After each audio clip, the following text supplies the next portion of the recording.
also. So welcome back to our BMC Education Department's online lectures. Myself, Gayatri Dilip Kumar Bhatt from Goregaon MPS Municipal Secondary School. So today we are going to discuss about the fourth chapter, that is the United Nations. Okay, that is from the political science fourth lesson, the United Nations. Okay, so let us start. Now, as per the syllabus, we had already discussed about the international things. Okay, we had discussed about in the last lesson, we had discussed about the India's defense system. And after that, we are now going to study about the unity of our world. Okay, so the United Nations is an international organization that was established to assure peace and security at the international level. As in the last lesson, what we had discussed or we had studied in the defense system, that how our defense system is defending our nation from the air attack or base attack or water attack. How our defense system is protecting our nation. But United Nations is the organization which is responsible for the security of the whole nation. Okay, it is an organization which is established to assure peace and security at the international level. Okay, in the present chapter, means in this chapter, we are going to study about the objectives, principles, and structure of this United Nations. Which is also known as, which is the in organization which secures peace and attempt peace in all over the world. So the background of this United Nations, that the League of Nations, abbreviated also as LON, League of Nations, was the first worldwide intergovernmental organization whose principal mission was to maintain world peace. It was founded on 10th January 1920, following in the Paris Peace Conference that ended the First World War and chased operation on 20th April 1946. Now see, after the First World War, और we can say the starting of the 20th century, जब 20th century, अभी हमारी 21st century चल रही है, but the beginning of 20th century, 20वीं शताब्दी, मतलब 20th century जब start हुई थी, तब तक there were two world wars what fought in this world. ठीक है, वर्ल्ड में दो वर्ल्ड वॉर जो थे वो ऑलरेडी हो चुके थे, and that creates a lots of destruction in our world. ये इस टू वर्ल्ड वॉर्स के कारण हमारे वर्ल्ड में पूरी तरह डिस्ट्रक्शन आ चुका था, क्योंकि बहुत ही ज्यादा जो है वो डिस्ट्रक्शन किसका हुआ था, प्रॉपर्टीज का हुआ था, ह्यूमन बींग्स का हुआ था. वॉर कभी भी कोई अच्छा नहीं होता, क्योंकि उसके अंदर मैन का डिस्ट्रक्शन होता है, मतलब उसके अंदर ह्यूमन डेथ्स बहुत होती है, और उसके साथ में ही हमारी प्रॉपर्टी का भी बहुत ज्यादा लॉस होता है. तो ये सारे जो दो वर्ल्ड वॉर्स हुए थे, इसका जो इफेक्ट था ये पूरे वर्ल्ड पे पड़ा था. और कहीं पे जाके ये फिर डिस्कशन हुआ कि वर्ल्ड में कभी भी कहीं पे भी कोई वॉर नहीं होना चाहिए, बिकॉज सेकेंड वर्ल्ड वॉर में जो डिस्ट्रक्टिव वेपन्स यूज हुए थे, न्यूक्लियर वेपन्स हुए थे, इसके कारण भी बहुत ज्यादा वर्ल्ड को इफेक्ट हुआ था.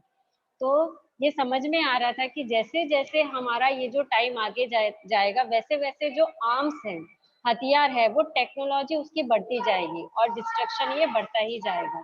तो इसके कारण हमें ये डिस्ट्रक्शन रोकना है, हमारे ये वॉर्स रोकने हैं, तो इसके ऊपर कंट्रोल करने के लिए एक ऑर्गेनाइजेशन बनाना जरूरी था.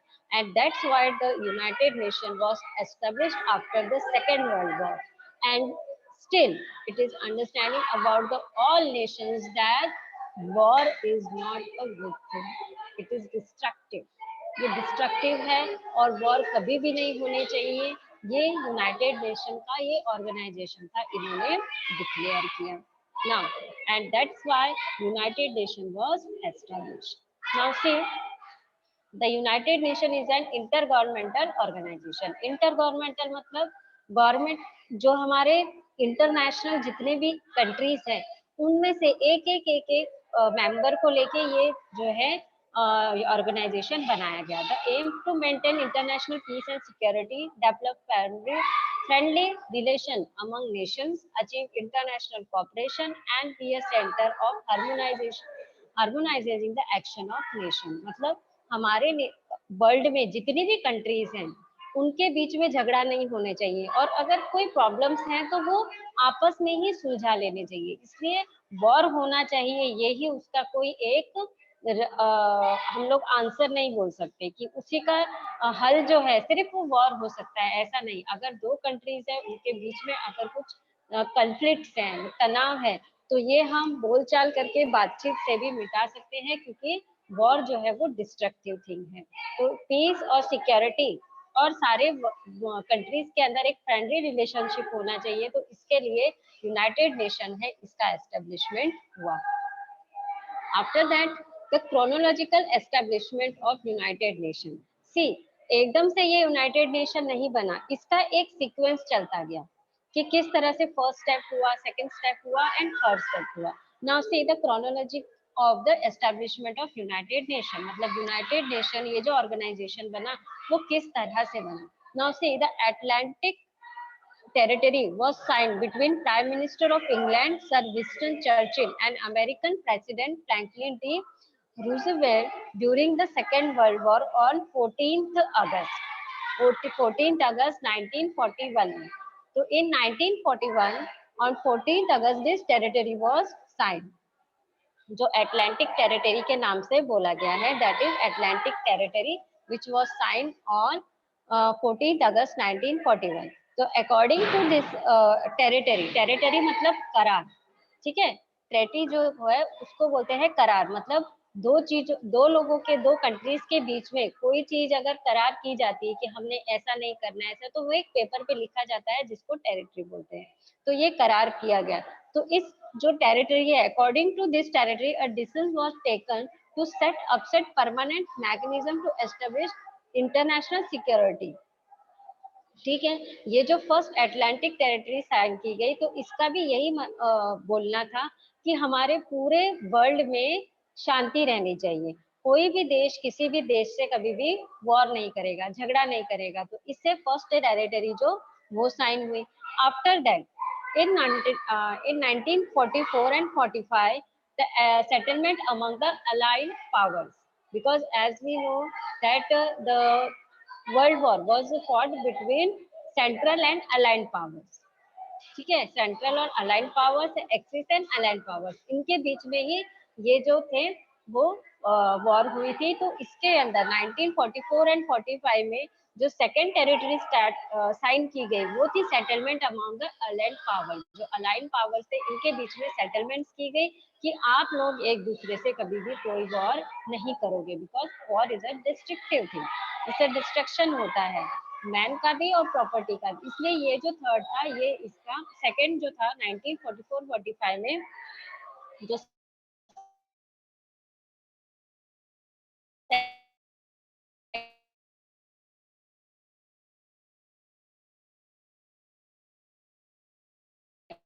so in America, representative of 50 countries drafted the charter of United Nations after discussion. As soon as the war got over, the charter was signed on 24th October 1945. The United Nation was established। तो 1944 में जब second world war खत्म हो गया, सब शांत हो गया, उसके बाद में ये जो टेरिटरी वो साइन की गई कि नहीं, अब इसके आगे कभी भी कोई वॉर हमारे दुनिया में नहीं होना चाहिए, हमारी वर्ल्ड में नहीं होना चाहिए। इसलिए यूनाइटेड नेशन का एस्टेब्लिशमेंट किया गया 1945 में, 24th October 1941। Okay, after that the objectives of United Nations. So in every organization there are some objectives. So what are the different objectives of United Nations? Now the first objective of United Nations is to establish friendly relations among the nations। जितने भी हमारे दुनिया में या फिर हमारे world में countries हैं उनके बीच में फ्रेंडली रिलेशनशिप होना चाहिए। And enhance international security. International security, हमें एक दूसरे से कोई डर नहीं होना चाहिए, एक एक देश को दूसरे देश से कोई भी डर नहीं होना चाहिए, वो अपने आप में सुरक्षित होना चाहिए। That is the international security, safe guard and forest human rights and freedom. तो देश को, हर एक देश को सिक्योरिटी देने के बाद ये भी यूनाइटेड नेशन का काम है कि उस देश के हर एक पर्सन को, हर एक सिटीजन को ह्यूमन राइट्स मिले और फ्रीडम मिले। वो अपने देश में फ्री है, उसको जितने भी ह्यूमन राइट्स हैं वो दिए गए हैं। तो ये सब देना, ये सब करने का काम जो है यूनाइटेड नेशन का था। So when this organization was established, only 50 countries were the members of United Nations. But as the time goes, so today we know that there are 193 members of United Nations. United nation के total number of जो members हैं वो बन गए हैं 193. Okay, so these those 3 points are the objective of United Nations. In short, we can say that the work of United Nations is to maintain friendly relationship, to give security to every nation of this world, and to give the rights and freedom to every citizen of every country. Okay, after that, the principle of United Nations. So there were some principle of this United Nations, that all member of nation have some same status. All member nations should respect the freedom of other member nation. All member nations should solve their international disputes and differences by peaceful means. Now see what happened.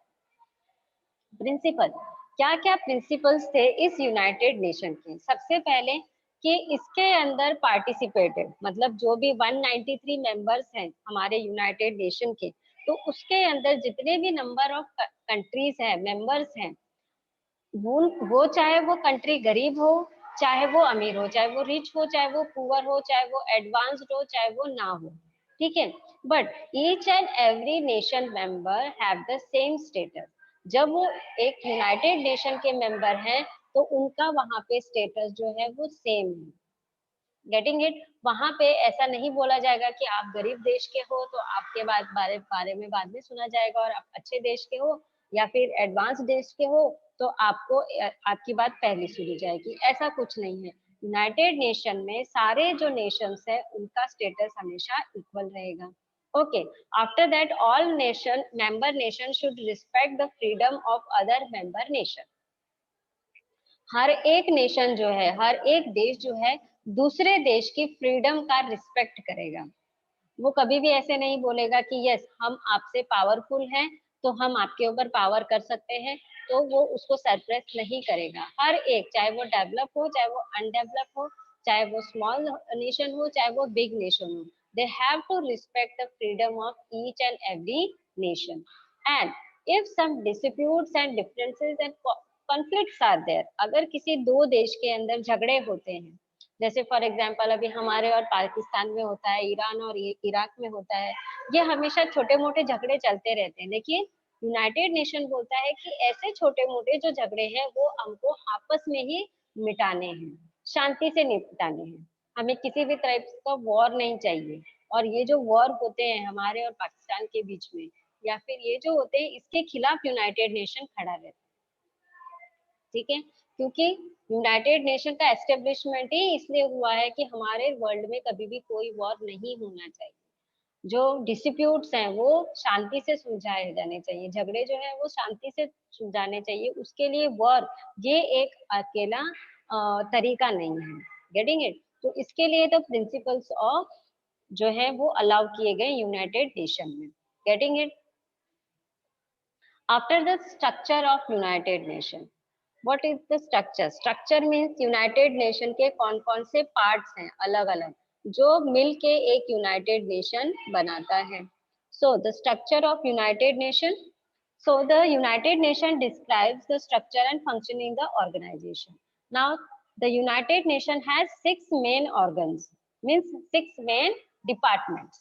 6 main department है United Nation के। First one is the General Assembly, second one is the Security Council, Third one is the Economic and Social Council. Fourth one is International Court of Justice. Fifth one is Trusteeship Council, and sixth one is Secretariat. Okay, all these are the six members of or six main organs of United Nation. In six members को मिलके United nation जो है वो बना है, क्योंकि एक ये इतना बड़ा ऑर्गेनाइजेशन है कि उसको चलाने के लिए हमको उसके अलग अलग डिपार्टमेंट्स करने जरूरी है। तो हम ये बोल सकते हैं कि ये अलग अलग सिक्स डिपार्टमेंट्स हैं यूनाइटेड नेशन के, जो एक साथ मिलके यूनाइटेड नेशन को चलाता है। Okay, after that there are some affiliated organizations are also which help to function properly, मतलब properly to the United Nation, कि इस नेशन को प्रॉपरली चलाने के लिए कुछ एफिलिएटेड मतलब उससे जुड़े हुए भी ऐसे ऑर्गेनाइजेशन हैं जो हेल्प करते हैं यूनाइटेड नेशन को वर्क करने में, कि उसका वर्क जो है ऑर्गेनाइजेशन जो है वो अच्छी तरह चल सके।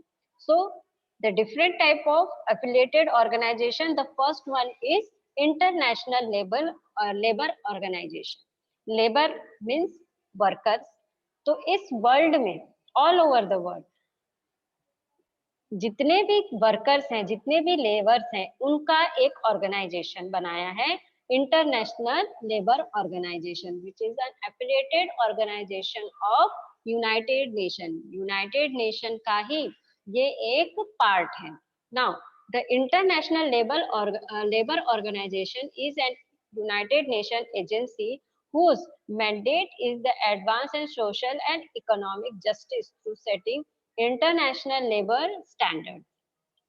Founded in October 1990 under the League of Nations, it is the first and oldest specific agency of United Nations. तो ये एक ऑर्गेनाइजेशन है, ऐसा ऑर्गेनाइजेशन है जो कि हमारे वर्ल्ड में जितने भी लेबर्स हैं, वर्कर्स हैं, उनकी जो प्रॉब्लम्स हैं वो ये सॉल्व करते हैं।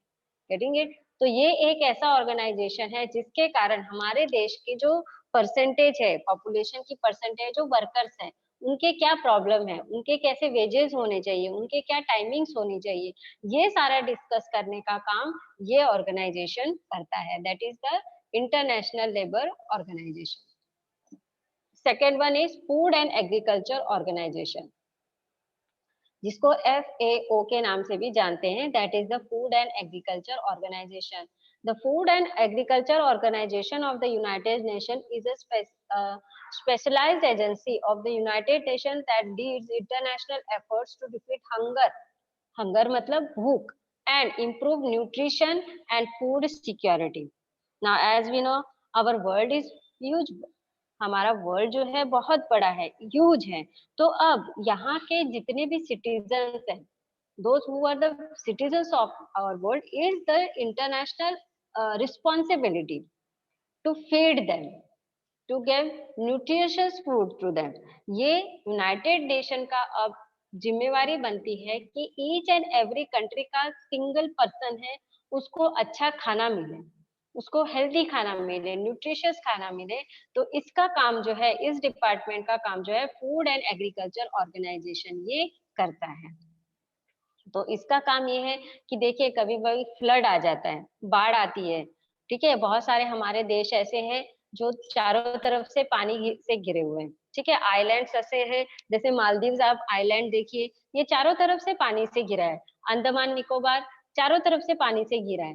तो ऐसे नेशंस में अगर कोई क्लैमिटीज आती है, जैसे अगर समझ लीजिए बाढ़ आ गई, ठीक है, तो ऐसे समय पे वहां तक खाना कैसे पहुंचाएंगे, क्योंकि वो तो चारों तरफ से पानी से घिरे हुए हैं। तो उस समय पे ऐसे कंडीशन में यूनाइटेड नेशन का जो इस डिपार्टमेंट का काम होता है कि उन लोगों तक खाना पहुंचाए, ठीक है। कई बार पेंडेमिक आती है, तो पेंडेमिक में भी जो कॉमन पीपल है उन तक खाना पहुंचना चाहिए, पानी पहुंचनी चाहिए, सिक्योरिटी पहुंचनी चाहिए, ये सब देखने का काम भी ये ऑर्गेनाइजेशन जो है वो करता है। जब ऐसा टाइम आए कि उसे वर्ल्ड को हैंडल करना पड़े, ठीक है, उस समय पे ये जो डिपार्टमेंट है ये उनकी मदद करता है। जैसे हमारे देश में क्या होता है कि अगर हमारे देश में अंदर ही अंदर कोई प्रॉब्लम आए, जैसे अभी समझ लीजिए कि पैंडेमिक के कारण जब हमारे यहाँ पे लॉकडाउन हुआ था, तो बहुत सारे गरीब लोग थे, उनको खाने के लिए उनके घर में कुछ नहीं था।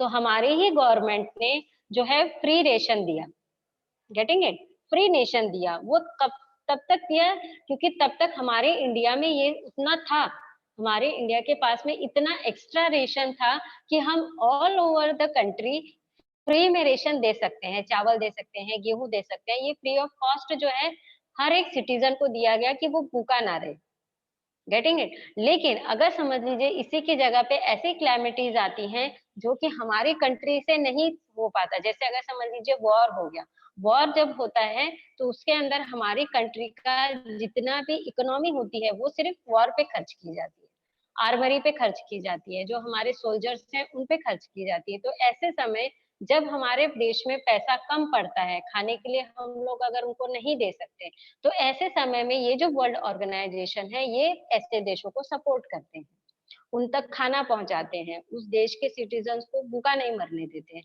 तो ये इस टाइप के ऑर्गेनाइजेशन जो है फूड एंड एग्रीकल्चर ऑर्गेनाइजेशन, ये ऑर्गेनाइजेशन ऐसे टाइम में उनको हेल्प करते हैं, गेटिंग इट? और उसी के साथ में खाना तो देंगे, और वो खाना कैसा होगा? न्यूट्रिशियस फूड होगा, न्यूट्रिशन से भरा होगा। तो this is the affiliated organisation of United nation.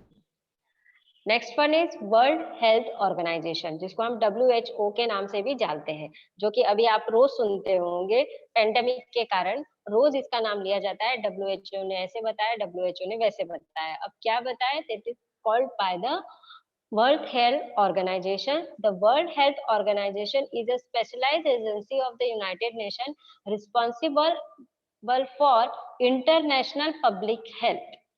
The WHO Constitution, which established the agency governing structure and principles, stated its objective as the attainment of all people of the highest possible level of health.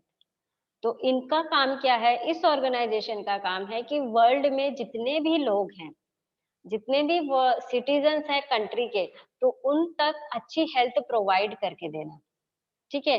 जैसे आपने pandemic में सुना कि कुछ injections आते हैं, vaccination आती है, तो वो सबसे पहले यहाँ इस ऑर्गेनाइजेशन में टेस्ट की जाती है। अगर उसको वर्ल्ड हेल्थ ऑर्गेनाइजेशन ओके बता देता है, एडमायर कर लेता है कि ये अब सिक्योर है, ये वैक्सीन सिक्योर है या इंजेक्शन सिक्योर है या फिर मेडिसिन सिक्योर है, तभी जाके वो मेडिसिन किसी भी देश के अंदर अलाउ होती है। ठीक है? That is the World Health Organisation, जिसका काम है वर्ल्ड का केयर करना। ठीक है? जैसे भूखमरी होती है या फिर छोटे बच्चे होते हैं, इनके अंदर कोई प्रॉब्लम्स होता है, तो इसको केयर करने का काम भी यही करते हैं।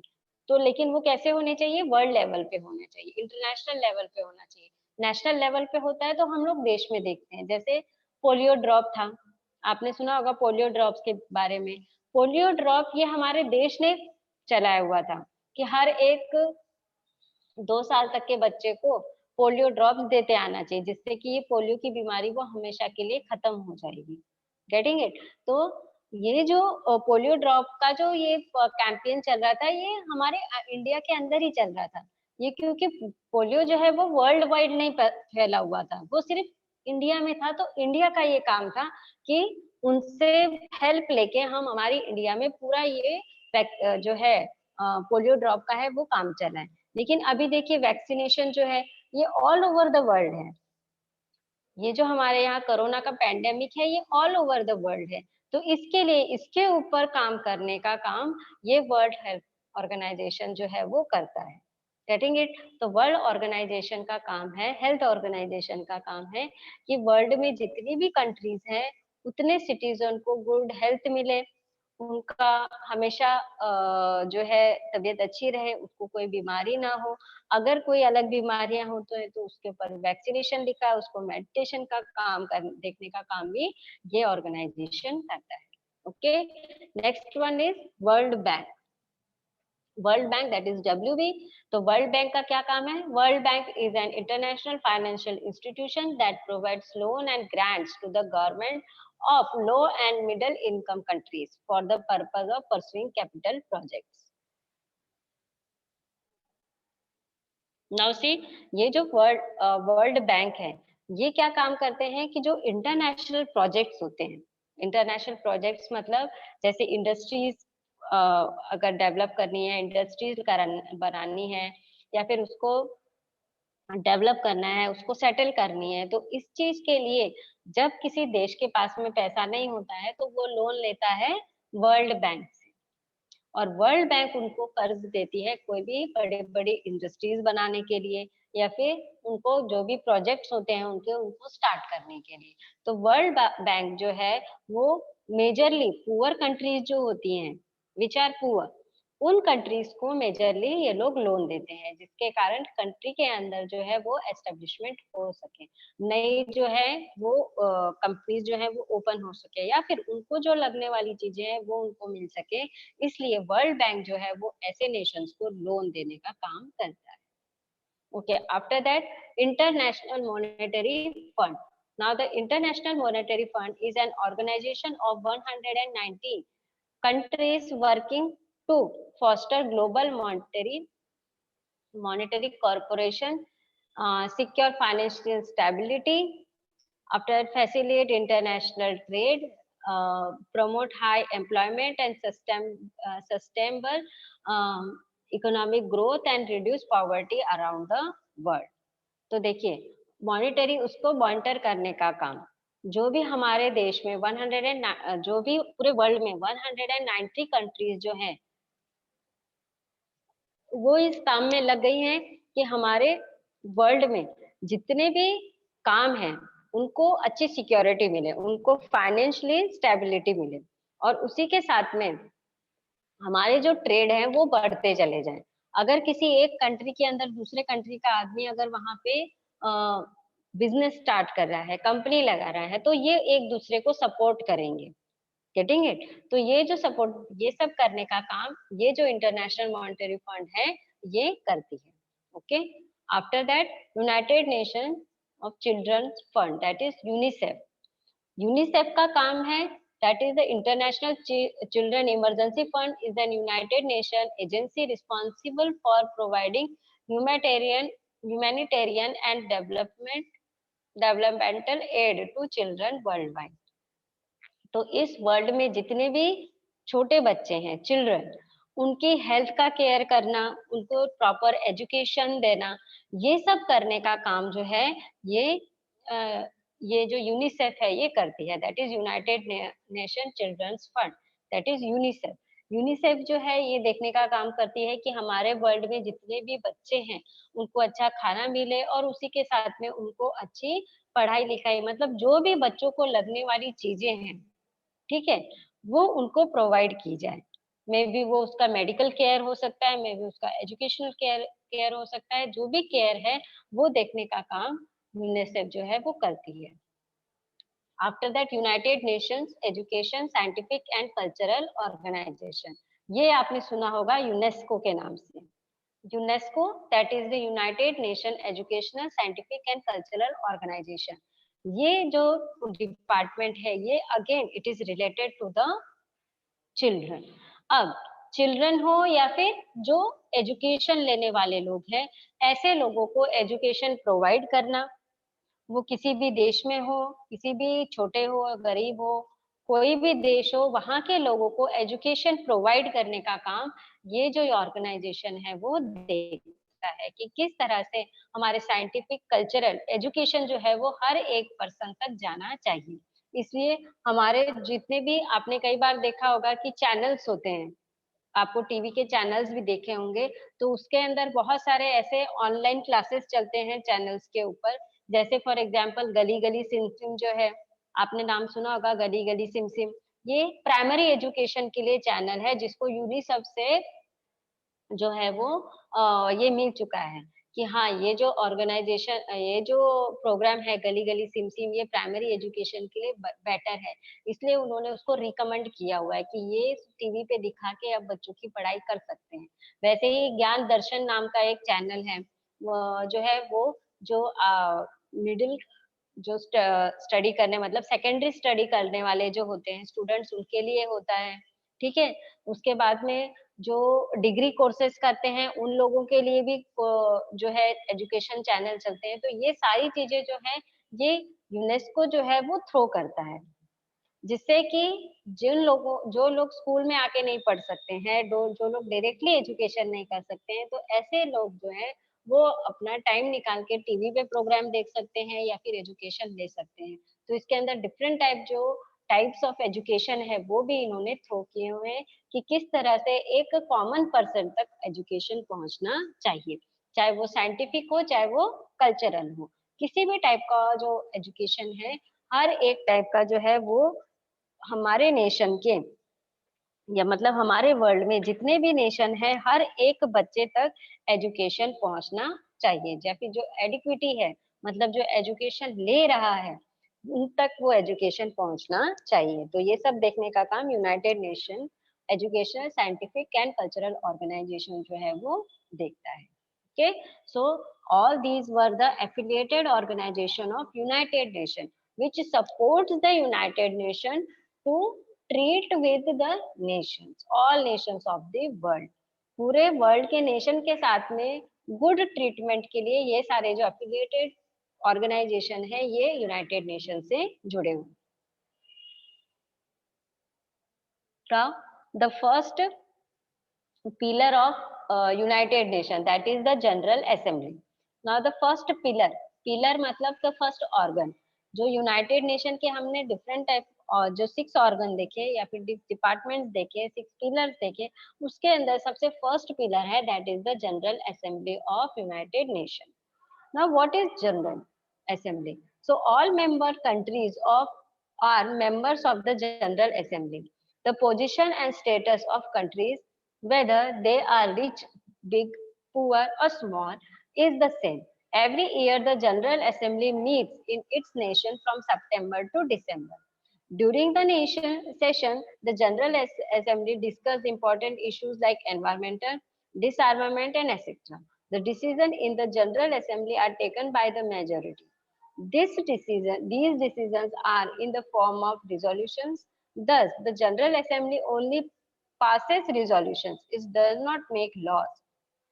The significance of the General Assembly lies in being a platform for representatives of member nations to come together and discuss and make policy decisions on issues of global importance. Now see, what is the work of General Assembly?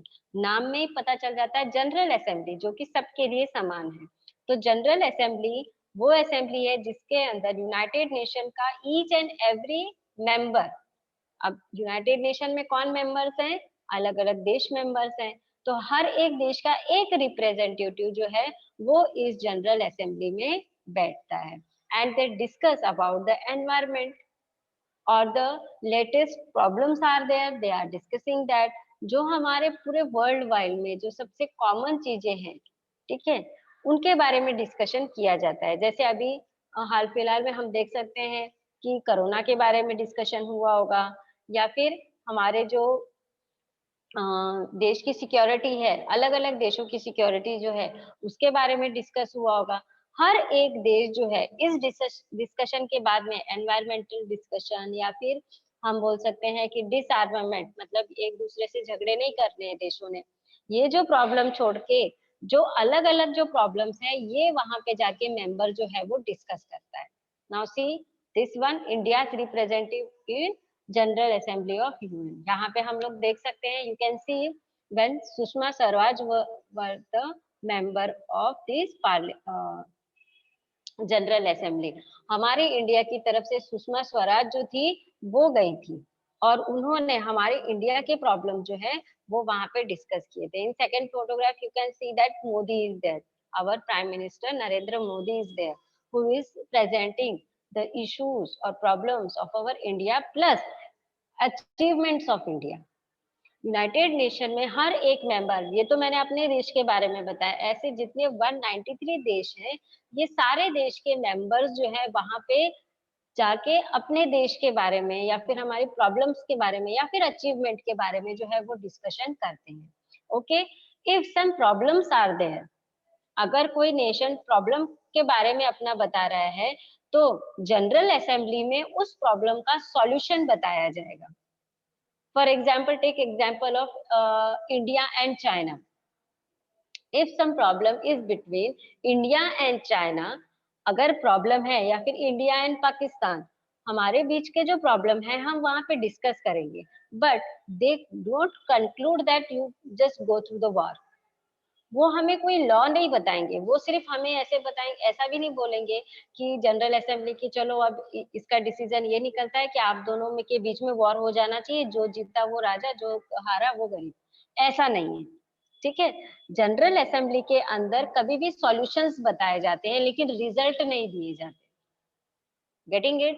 In general assembly, they give only solutions of the problems, not give any result for that, not give any law for that. ठीक है, वो केवल prescribe करते हैं कि आप ऐसा कर सकते हो, आप वैसा कर सकते हो, लेकिन वो डायरेक्टली कोई भी डिसीजन नहीं ले सकते। So that's why in General Assembly, all members of the United Nations just discuss their problems. Okay, they don't get any result or answer in this assembly. Okay, that is the General Assembly. Now, the next point is function of General Assembly. So what were the different functions of this General Assembly? To elect the non-permanent members, to choose Secretary General and judgment to the International Court, to pass annual budget of United Nations. So these are the 3 points of or functions of General Assembly.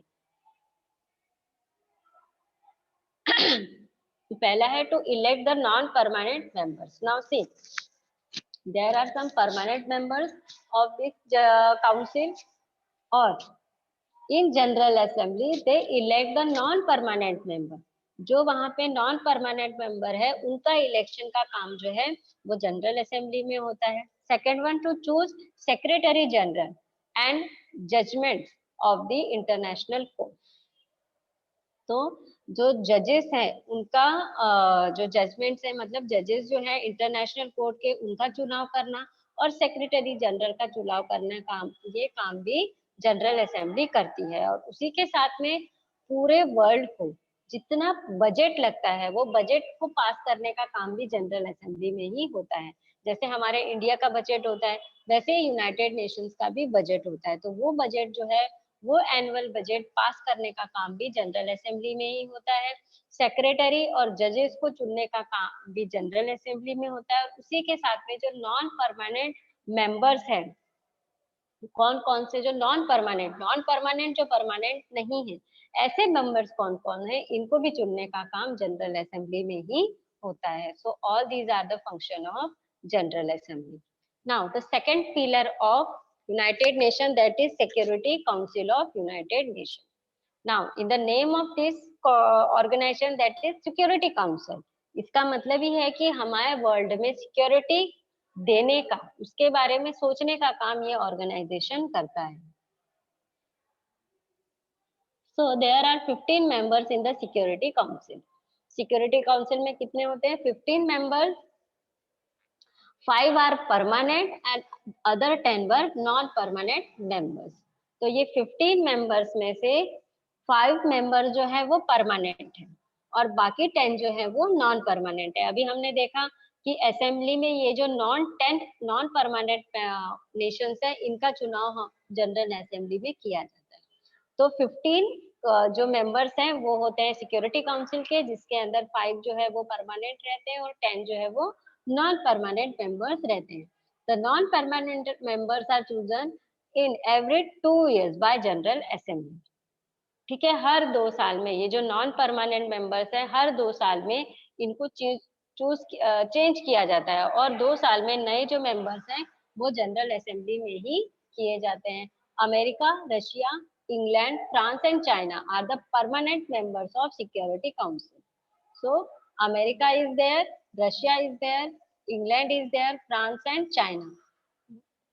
These 5 members are the permanent members of Security Council. So they have veto power. Okay, they have veto power for taking decision or to assent yes or no for the decisions. Okay, now see the permanent members. Those are China, France, USA, UK, and Russia. These are the 5 permanent members, and 10 non-permanent members. In one side you can see the 5 permanent members and other side you can see the non-permanent members of this council. Now see, what about the veto power? अब veto power क्या है? Veto power ऐसा power है जो केवल ये 5 permanent members के हाथ में ही है. Getting it? Veto power ये 5 permanent member के हाथ में है कि एक some decision was taken by Security Council. अब सिक्योरिटी काउंसिल की तरफ से अगर कोई डिसीजन लिया गया है तो अगर ये 5 जो है, ये 5 परमानेंट मेंबर्स है, इनमें से अगर एक को भी वो डिसीजन पसंद नहीं होगा तो वो जो डिसीजन है वो कैंसिल कर सकता है. ठीक है. For take example the war between India and Pakistan. अगर जनरल असेंबली में या फिर सिक्योरिटी काउंसिल में ये पॉइंट उठाया गया है कि इंडिया और पाकिस्तान जो है ये वॉर करना चाहते हैं या फिर नहीं करना चाहते हैं, या फिर जो कोई प्रॉब्लम है हमारे बीच में, कॉन्फ्लिक्ट है, ये हमने उसके सामने रखे और आंसर में ये मिला कि you have to fought with और you have a war with Pakistan. ठीक है. ये उन्होंने अगर हमको डिसीजन दिया है तो ये डिसीजन किसको किसको पूरा मानना पड़ेगा? अफ्रीका को, सॉरी अमेरिका को, रशिया को, इंग्लैंड को, फ्रांस को एंड चाइना को. ये पांचों देशों को ये डिसीजन मानना पड़ेगा कि यस, इंडिया और पाकिस्तान के बीच में वॉर होनी चाहिए. But if any one country, for example America, don't like और don't want to give the decision of war between India and Pakistan. अब समझ लीजिए अमेरिका जो है वो ये नहीं चाहता कि इंडिया और पाकिस्तान के बीच में वॉर होना चाहिए, तो they can use their veto power. उनके पास में जो वीटो पावर है उनसे वो डिसीजन जो है वो कैंसिल करा सकते हैं. And if any decision is crossed by any one member of this permanent member, so that decision will not be allowed in the Security Council of United Nations. अगर एक ने भी उस डिसीजन के खिलाफ में रहा कि ये डिसीजन एप्रोप्रिएट नहीं है, ऐसा नहीं हो सकता है, तो वो डिसीजन कभी भी उसको अलॉट नहीं किया जाएगा सिक्योरिटी काउंसिल के अंदर. Okay. After that, the function of Security Council is to maintain international peace and security, to prepare policies for arms control, and the appointment of judges of the International Court of Justice and of the United Nations Security Secretary General. तो इनका ये काम होता है security council का कि सबसे पहले है कि पूरे नेशन में, sorry all the Nations of the world, सारे वर्ल्ड में जितने भी नेशन हैं सबको पीस एंड सिक्योरिटी दे. दूसरे बात है कि जितने भी हथियार हैं हमारे देश, पूरे देश, जितने भी देश हैं इस दुनिया में, उनके पास में जितने भी हथियार हैं, मे बी वो कोई किसी के पास में न्यूक्लियर है, किसी के पास में एटॉमिक है, तो ये जो जितने भी न्यूक्लियर और एटॉमिक बॉम्ब्स हैं या फिर जितने भी आर्म्स हैं, उसके ऊपर कंट्रोल रखने का काम ये जो है करती है. उसके साथ में ही अपॉइंट करती है जजेस को, जो कि इंटरनेशनल कोर्ट के जज होते हैं, और उसी के साथ में सेक्रेटरी जनरल जो है उसको भी चुनने का काम सिक्योरिटी काउंसिल में किया जाता है. So all these are the function of Security Council. Okay. So one thing is that the suggestions are being made to reform the Security Council and make it more democratic. India is making efforts to get permanent membership in the Security Council. हम तो है, we are the member of United Nations, but we are making a place. Our nation is are making efforts to get permanent membership of Security Council. ये जो 5 members हैं इसके अंदर 6th place के लिए इंडिया के एफर्ट चल रहे हैं कि जो 5 परमानेंट मेंबर हैं यूनाइटेड काउंसिल, सिक्योरिटी काउंसिल के, उसके अंदर 6th परमानेंट मेंबर जो है वो इंडिया को बनाया जाना चाहिए, because India was the oldest country in this United nation. जब से यूनाइटेड नेशन बना है तब से इंडिया जो है उसका ये एक मेंबर रह चुका है. Okay.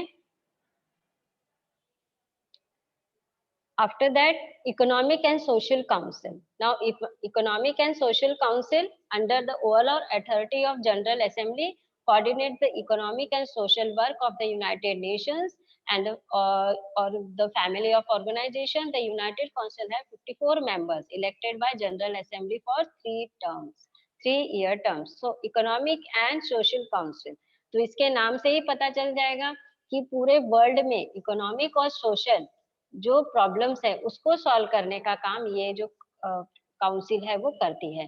Discussion on issues like poverty, unemployment inequality, and suggest policies. Discusses issues like women empowerment, human rights, fundamental freedoms, global trades, health related issues. After that, try to establish cultural and educational cooperation at the international level and coordinate with different organizations.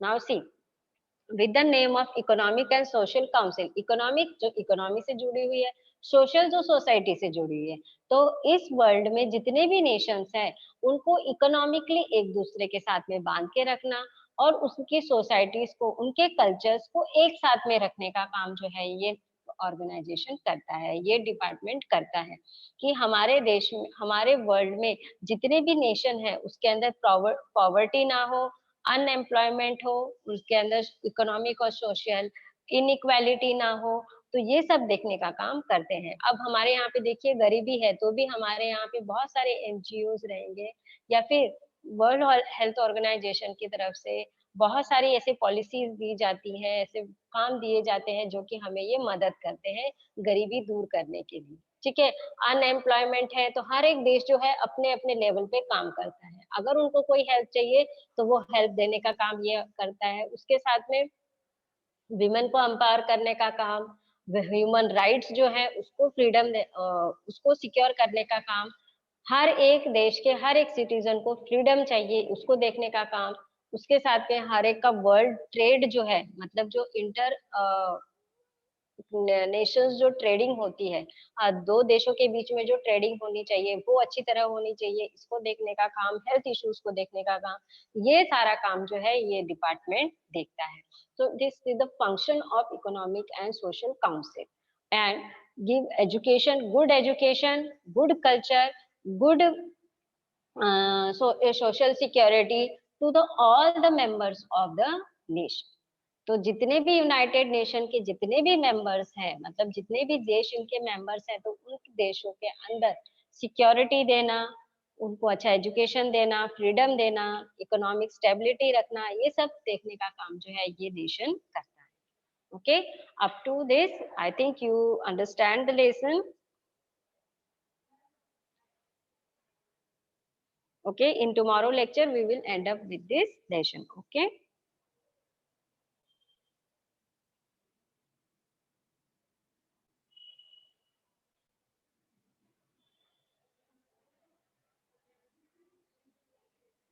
Hello.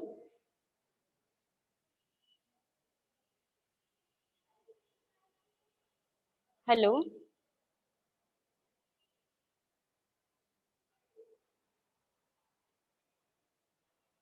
Okay, is any problem, student?